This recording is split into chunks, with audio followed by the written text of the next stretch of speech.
Assalamualaikum warahmatullahi wabarakatuh.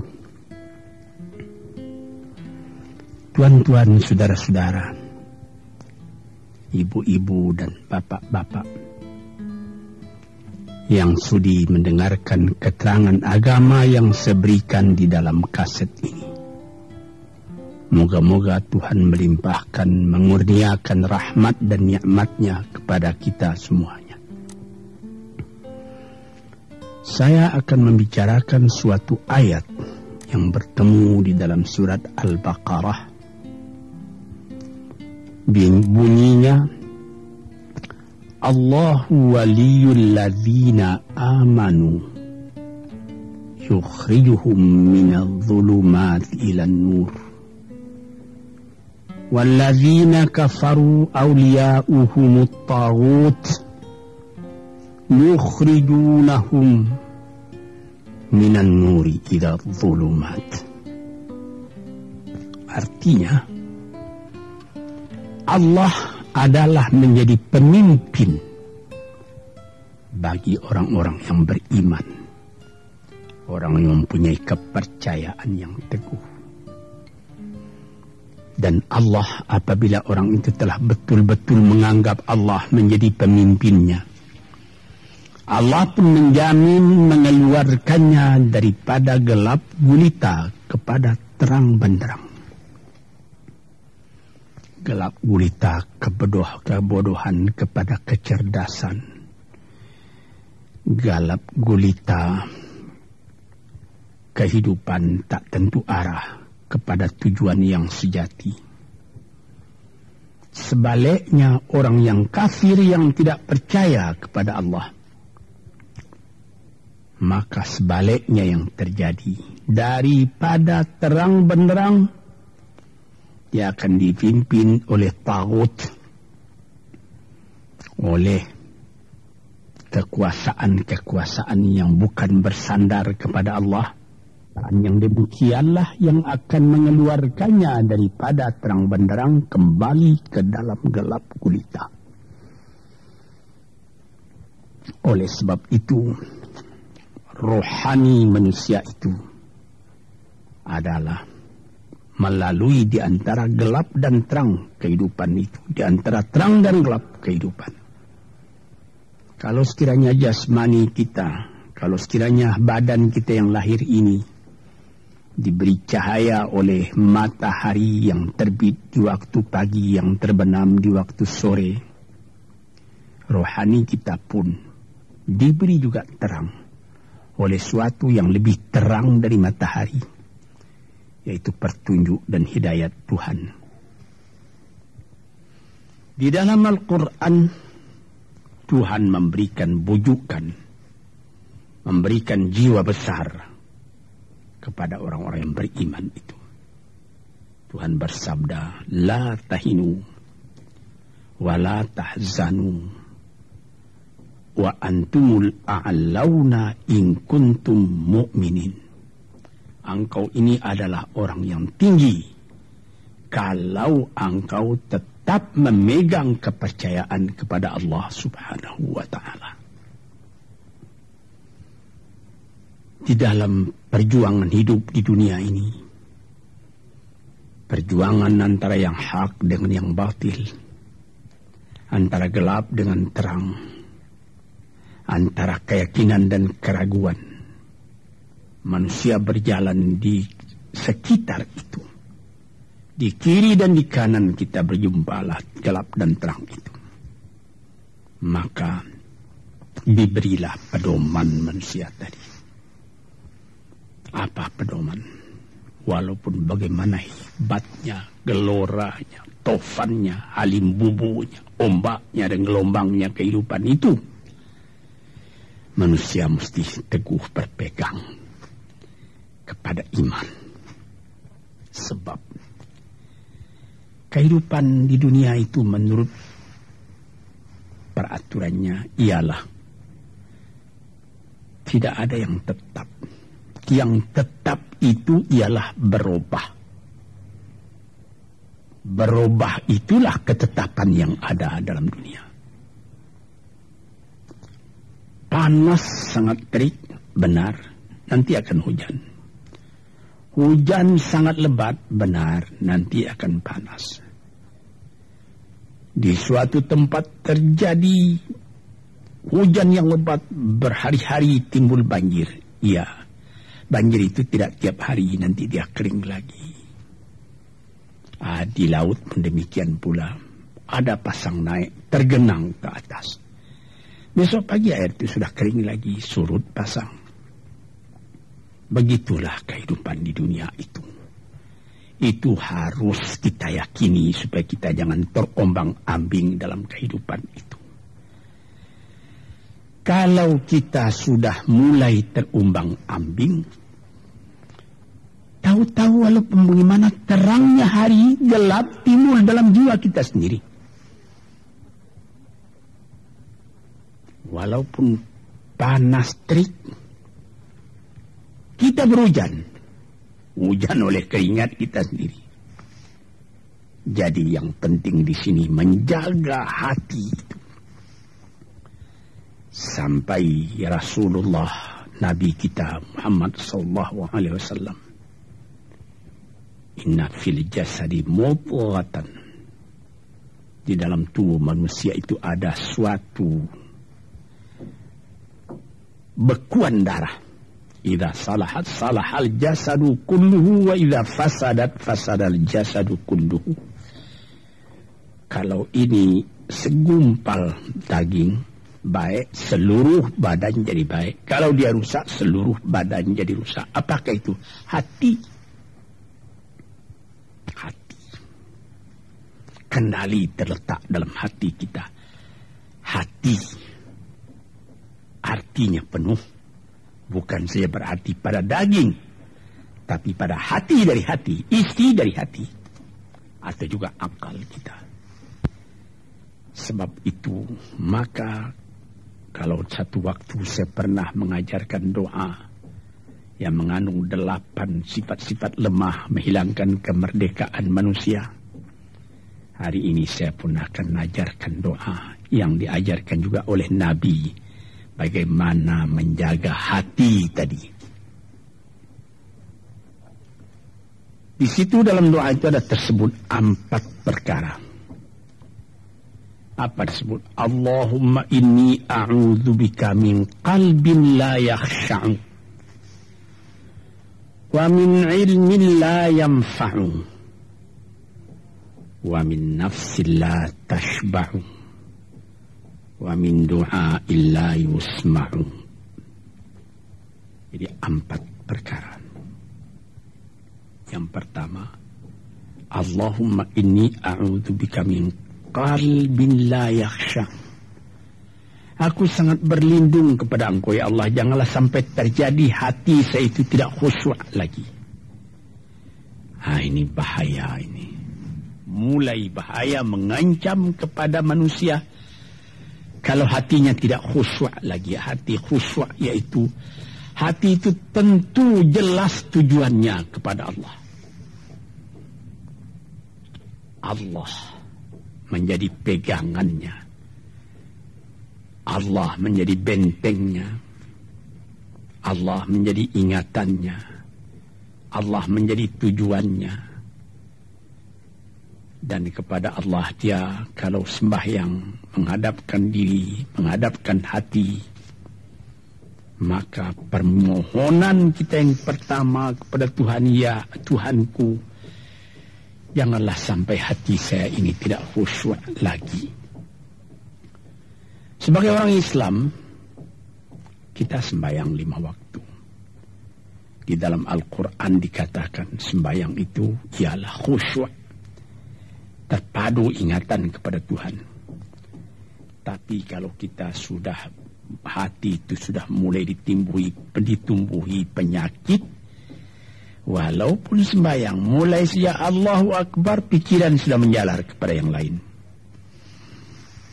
Piutang belum menerima, utang belum terbayar, makanan belum masak, macam-macam lah yang teringat. Padahal kita dalam sembahyang. Ini apa arti sembahyang tadi lagi? Ini sudah mulai berbahaya ini. Banyak orang yang tidak meninggalkan sembahyang, tapi tidak ada bekas dari sembahyang itu kepada kehidupannya. Di dalam sembahyang kita baca, inna salati wa nusuki wa mahyaya wa mamati lillahi rabbil alamin. Sesungguhnya sembahyangku dan ibadatku dan hidupku dan matiku sama sekali terserah kepada Allah.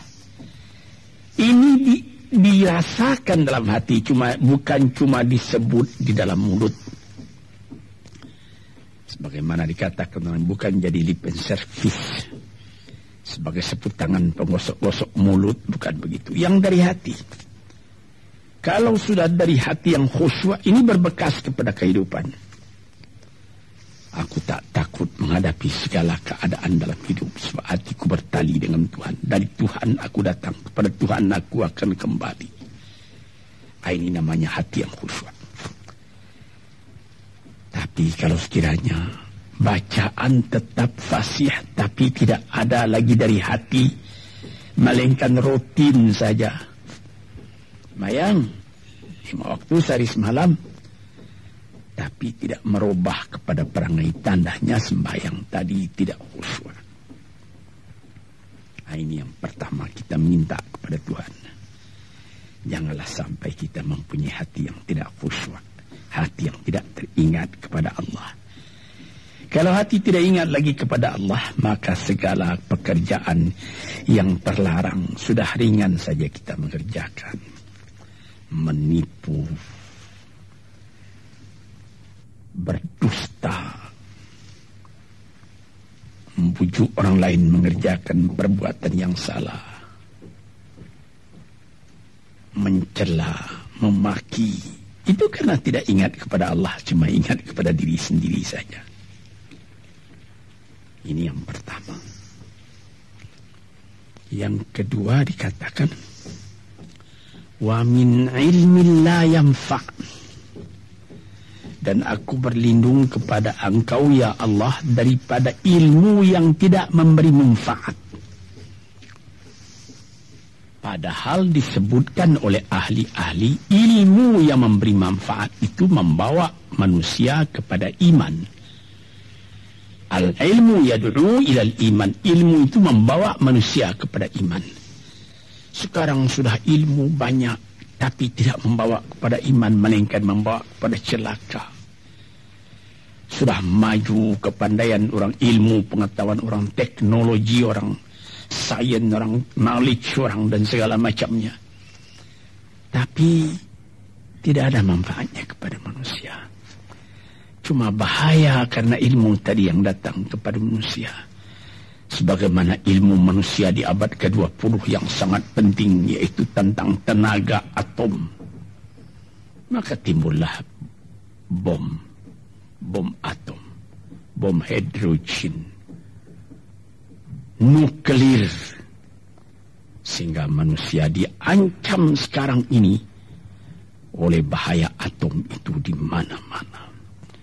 Apabila kita lihat di televisi bagaimana mengadakan demonstrasi di Australia, di Jerman Barat, di tempat-tempat yang lain, melihat bagaimana bahaya atom itu kalau terjadi perang dunia yang ketiga. Ya Rabbi ya Karim, bom atom yang jatuh di Hiroshima itu belum ada artinya dibandingkan dengan bom yang sekarang, yang sedang disimpan oleh kerajaan-kerajaan, oleh negara-negara besar untuk menghancurkan. Ini ilmu ini. Tetapi ilmu yang membawa bahaya, bukan saja tidak memberi manfaat, bahkan memberi bahaya. Di sini terasa oleh kita bahwa ilmu yang ada itu pun mesti dikembalikan atau dikendalikan oleh iman. Kalau tidak, maka nyawa manusia ini akan dipandang sebagai sampah saja. Dijatuhkan satu bom hidrogen ke dalam kota Jakarta ini, na'udzubillahi min dzalik. Umpamanya dimasukkan ke kota Jakarta ini, satu bom hidrogen saja itu sudah habis penduduk Jakarta yang lebih dari 5 juta ini. La haula wala quwata illa billah. Ini minta kepada Tuhan, ya Allah, majulah ilmu manusia, majulah teknologi manusia, tetapi jangan hendaknya kemajuan itu membawa kepada bahaya. Jangan ilmu pengetahuan itu membawa kepada yang tidak memberi manfaat. Ini doa yang kedua kepada Allah, Tuhan sarwa sekalian alam. Yang ketiga disebut lagi, wa min nafsin la tashba'u, dan aku berlindung kepada Allah daripada nafsu, daripada diri, daripada ego, daripada tiap-tiap masing-masing diri ini yang tidak merasa kenyang. Ini juga bahaya besar.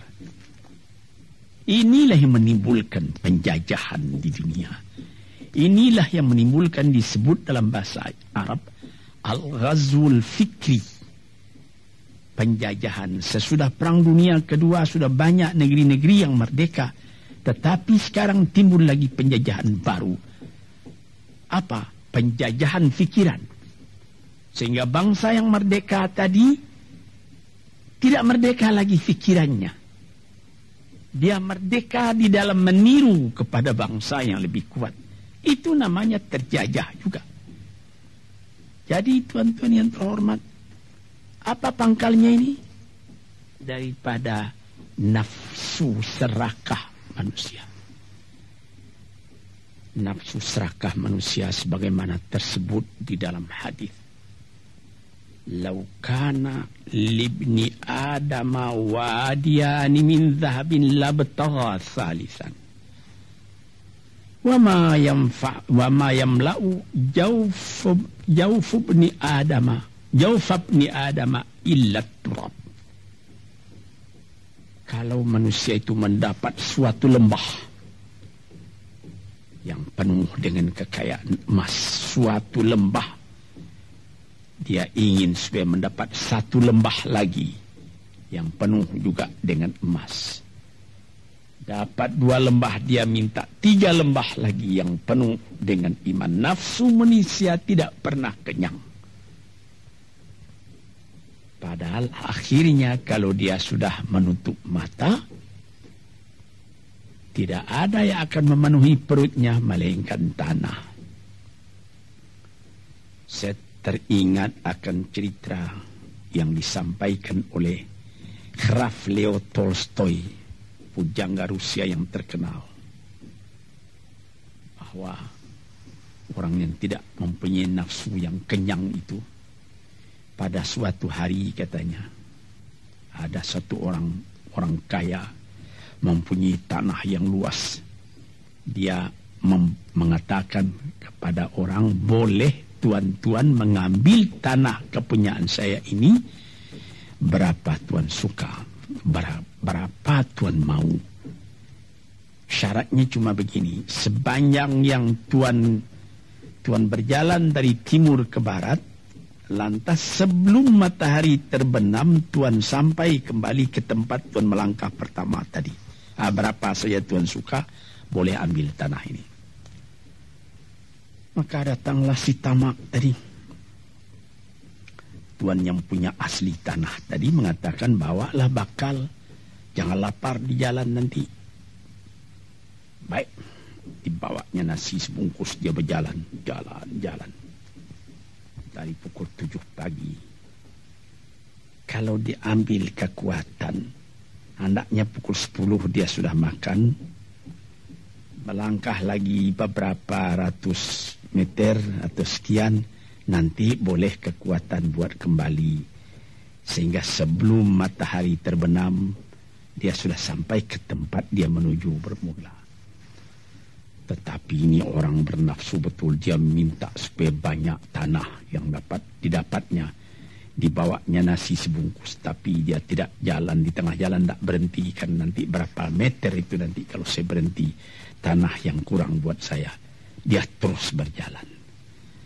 Dia tidak ingat bahwa kekuatan masa pergi yang lebih cepat dengan kekuatan masa pulang yang lambat itu dia tidak taksir. Dia berjalan saja cepat-cepat. Sudah pukul 1 hari, sudah jauh perjalanan. Lantas nanti kembali. Kelemahan badan, kondisi dan suatu situasi tidak sama lagi. Tidak secepat dia pergi dahulu lagi dia pulang kembali. Maka bukan pukul 7 dia sampai, atau pukul 5 sore tadi dia sampai ke tempat dia berjalan bermula, karena dia jalannya sudah lunglai, kaki sudah penat, badan sudah letih. Kira-kira baru pukul 2 dia tidak dapat berjalan lagi karena sudah lapar. Dia coba makan sedikit pun tidak bisa lagi seenak makan yang tadi. Habis makan pun dia berjalan lagi. Pukul 3 dia terhenti.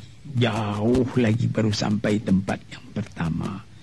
Menurut syarat yang diberikan oleh mempunyai tanah yang pertama, kalau engkau tidak sampai ke tempatmu yang pertama tadi sorenya, tanah ini tidak engkau dapat lagi semua. Memang tidak sampai dia. Pukul 4 dia sudah berhenti berjalan, tidak kuat lagi. Mata sudah gelap. Akhirnya karena terlalu capai, terlalu penat, mati dia di tengah jalan. Berapa dia dapat tanah tadi lagi? Cuma sepanjang badannya untuk kuburannya, yang lain tinggal semua. Ini satu misal yang dibawakan oleh Graf Leo Tolstoy yang sesuai dengan hadis Nabi tadi, nafsul la tashba, diri manusia yang tidak pernah merasa kenyang. Kita berkehendak tidak berbatas, tapi tenaga kita sendiri berbatas. Ini kerap kali tidak difikirkan oleh manusia. Dia punya angan-angan, dia punya macam teori yang dikeluarkan. Dia lupa bahwa nanti tenaganya itu akan terbatas karena sakit, karena lapar, karena tua. Sebagaimana pepatah dari nenek moyang kita, tanda-tanda dikirimkan lebih dulu bahwa kita tidak akan lama lagi di sini. Apa? Rambut, gigi, mata sudah mulai kabur. Uban sudah mulai bertabur. Gigi sudah mulai gugur. Kulit sudah mulai kendur. Kalau mata sudah kabur, uban sudah bertabur, gigi sudah gugur, kulit sudah kendur, sudah 4 perkara. Yang kelima ialah pintu kubur. Nah, ini kerap kali manusia lupa yang demikian. Sebab itu dikatakan, ya Tuhanku, janganlah sampai aku ditumbuhi oleh penyakit nafsu yang tidak mau kenyang-kenyang itu. Nah ini, kemudian itu timbul lagi doa yang keempat. Disebutkan di situ, wa min du'a illa yusma. Ini lebih berbahaya lagi. Ini sudah puncak dari bahaya. Apa artinya? Dan aku berlindung kepada Engkau ya Allah, daripada doa yang tidak didengar lagi. La ilaha illallah. Mendoa, ya Allah, kasih aku ini, kasih aku kesempatan, tapi tidak didengar lagi. Tuan-tuan, para pendengar kasetku yang tercinta, ada tersebut dalam hadis Nabi, wa malbasuhu haramun, wa mashrabuhu haramun, wa ghudhiya bil haram. Ya Rabb, fa'anna yustajabulah. Ash'asa aghbara. Badan sudah penuh dengan kotoran, penuh debu. Yang mudu ilaihi ila sama, menadahkan tangan keduanya ke langit. Ya Rabbu, ya Rabbu, ya Tuhanku, tolong aku, ya Allah, bela aku. Padahal yang dimakan haram, yang diminum haram, dibesarkan dengan yang haram. Fana yustajabulah. Dengan jalan apa Allah Ta'ala akan mengabulkan doa itu? Badan kotor menghadap kepada yang bersih, meminta diberi kebersihan. Bagaimana caranya? Tuan-tuan yang terhormat, pernah dalam Quran Tuhan mengatakan, la yanzuru ilaihi wa la yukallimuhum Allah wa la yanzuru ilaihi. Allah tak mau mengajak dia bercakap dan Allah tidak memandang kepada dia. Saya sendiri dengan segala kerendahan hati mengatakan bagaimana beratnya kita bertemu dengan seorang orang besar. Lalu dia mengulurkan tangan kepada kita, tapi mata kita tidak dilihatnya. Sengsara rasanya. Bagaimana dengan Tuhan kalau Tuhan tak mau melihat kita? Nah, sebab itu para pembaca, pendengar kaset yang tercinta, berdoalah kepada Tuhan supaya hati kita selalu terbuka.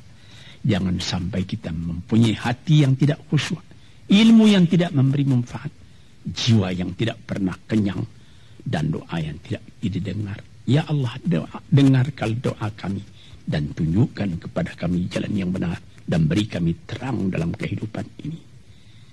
Yang keempat ialah wa min du'a illa yusma'. Dan aku berlindung kepada Engkau ya Allah, jangan sampai doaku tidak terdengar, tidak didengar oleh Tuhan. Sebagaimana kita tahu, doa itu adalah mukhul ibadah, tulang sumsum daripada ibadat kita sendiri kepada Tuhan. Segala perbuatan kita patrikan dengan doa, dengan harapan mudah-mudahan diizinkan oleh Allah. Disampaikan maksud kita, macam-macam yang kita minta kepada Tuhan. Tapi kalau doa itu sudah tak diperdulikan lagi oleh Tuhan, apa celaka kita, apa daya kita, apa upaya kita? Di sini kita melihat apa sebab maka doa tidak didengar oleh Tuhan, tidak diperkenankan oleh Tuhan. Tentu saja bukan dari salah Tuhan, melainkan dari salah kita sendiri. Di dalam Al-Quran dikatakan, Iyyaka na'budu wa iyyaka nasta'in. Al-Fatihah tersebut, kepada Engkaulah kami menyembah, ya Allah, dan kepada Engkau kami minta tolong. Tapi dengan tidak sadar, kerap kali kita berbuat terbalik. Iyyaka nasta'in wa iyyaka na'budu, kepada Engkau kami minta tolong, lalu kepada Engkau kami menyembah. Minta tolong dulu baru menyembah. Minta tolong banyak-banyak tapi terima kasih tidak ada. Tentu saja tidak didengar oleh Tuhan. Di dalam satu hadis tersebut, Asy'atha ar-rabbara yamuddu yadayhi ila as-sama'i ya Rabbu ya Rabbu, wa mat'amuhu haramun wa mashrabuhu haramun wa malbasuhu haramun wa ghudhiya bil haram fa anna yustajabulah. Badan sudah kotor, sudah berkerunyut, kesusahan, kegelisahan kehidupan terbayang kepada tubuh sendiri. Lalu menadahkan tangan ke langit meminta kepada Allah, ya Tuhanku, ya Tuhanku. Bagaimana Tuhan bisa mengabulkan? Dengan pikiran yang kotor engkau menghadap kepada Tuhan. Kalau tidak terkabul, jangan Tuhan yang disalahi. Hatimu sendirilah salah. Apa yang engkau perbuat dalam kehidupan ini? Di mana terdesak engkau ingat kepada Tuhan. Di zaman kesenangan engkau lupakan Tuhan. Di dalam mendapat percobaan engkau merengek mengadu kepada Tuhan. Jiwa yang seperti ini janganlah sampai timbul pada diri kita sendiri. Saya sudah mengalami apabila saya berhadapan-hadapan dengan orang besar. Saya ingin dia menghadapkan matanya kepada saya. Apa kabar saudara? Kabar baik.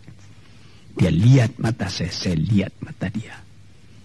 Tapi kalau ketika dia bersalam dengan saya, dia melihat kepada orang lain, bukan main sakit hati saya. Apa salah saya maka dia begitu? Mengapa tidak saya yang dipandang? Sedangkan dengan sesama manusia lagi begitu perasaan kita. Bagaimana dengan Tuhan?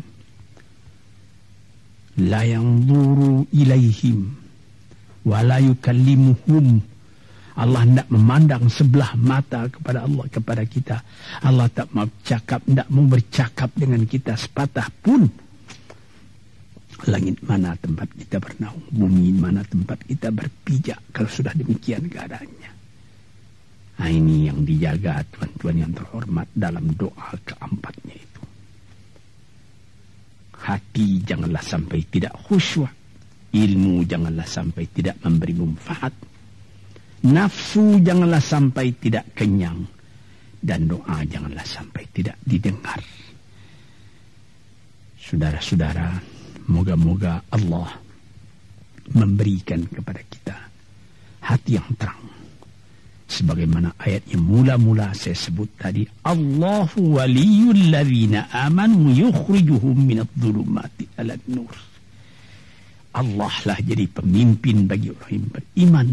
Sehingga dari gelap gulita dibawa dia oleh Tuhan kepada terang benderang. Walladzina kafaru, tetapi orang-orang yang sudah tidak ada kepercayaannya kepada Tuhan. Auliya'uhumut taghut, yang menjadi pemimpinnya bukan Tuhan tapi setan. Dia akan membawa orang itu daripada terang benderang ke dalam gelap gulita. Kita jadi meraba-raba dalam gelap kehidupan. Dalam meraba-raba itu masih ragu entah kemana akan pergi. Maut pun datang. Gelap selalu. Di dunia gelap, di akhirat pun gelap. Na'udzubillahi min dzalik. Hadirin yang terhormat, para peminat kaset ini, moga-moga semuanya ini menjadi kenang-kenangan kepada Tuhan di dalam perjalanan yang jauh, di dalam keistirahatan hidup, sehingga mendapat ketetapan hati dan tumakninah. Assalamualaikum warahmatullahi wabarakatuh.